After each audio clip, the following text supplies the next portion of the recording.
Now, the second example of the bones of the forelimb, apart from the humerus, is what we call the radius and ulna. Now, these are the bones, like if I just demonstrate using my hand, this is an example of the bone of the forearm that is going to be forming what you call radius and ulna. So, radius is always the smaller bone, or the bone that is found on top. Then the bone that is found at the lower part is what we call the ulna. Now, this is what we call the radius, the bone that is found on the upper side. Then this is what we call the ulna. Now, these bones are always attached together. They're always attached together like that. So you can be able to see the radius.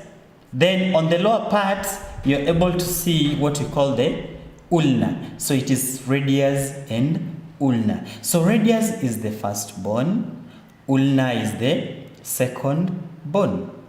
And here you're able to see, let me just put them together, back together. You're able to see a groove here that we call a sigmoid notch. This groove is what we call the sigmoid notch. Then this part that is protruding here to form the elbow is what we call the olecranon process. So this olecranon process is the one that is going backwards to form what we call the elbow.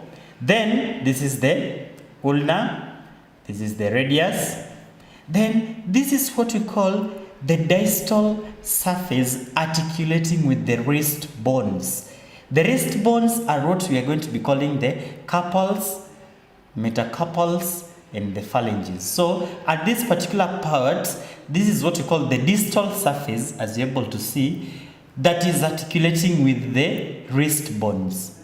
So I've mentioned the different parts of the radius and the ulna. Now, what is the importance of this sigmoid notch?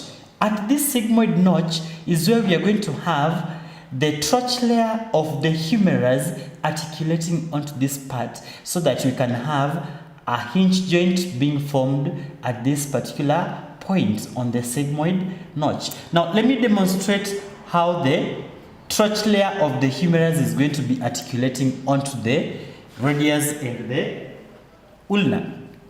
So this is the humerus that we had.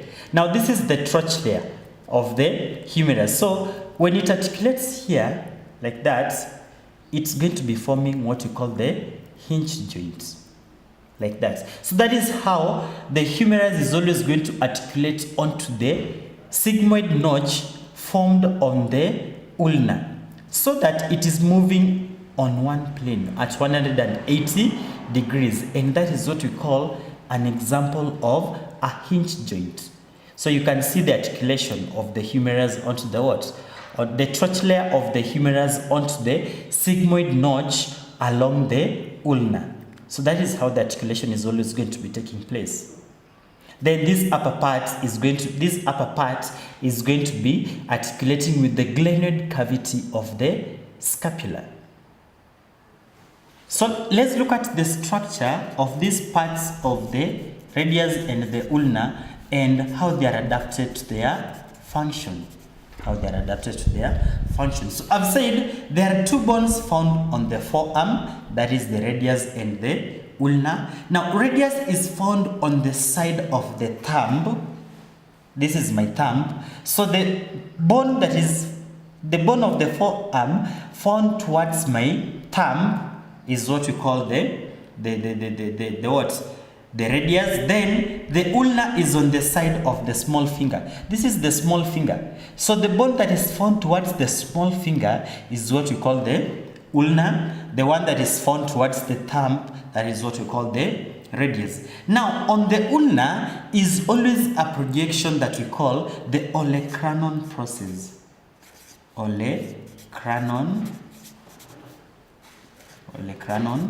process. And what is the importance of this olecranon process? Together with the olecranon process is a sigmoid notch, which articulates with the humerus to form the hinge joint. Okay, so the olecranon process offers a large surface area, this one, offers a large surface area. It offers a large surface area for attachment of tendons and prevents overstretching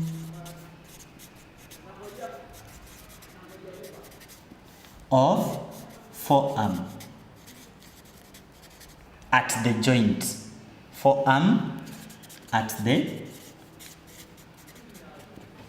joint. Yes. So that is the importance of the olecranon process, offering a large surface area for attachment of tendons and prevents overstretching of the forearm at the hinge joint. So when you look at my forearm, the reason as to why I can't be able to overstretch my forearm is because at the joint there are those tendons next to the olecranon process, that is just the tip of the elbow, that is going to provide a large surface area for attachment of the tendons, preventing that overstretching.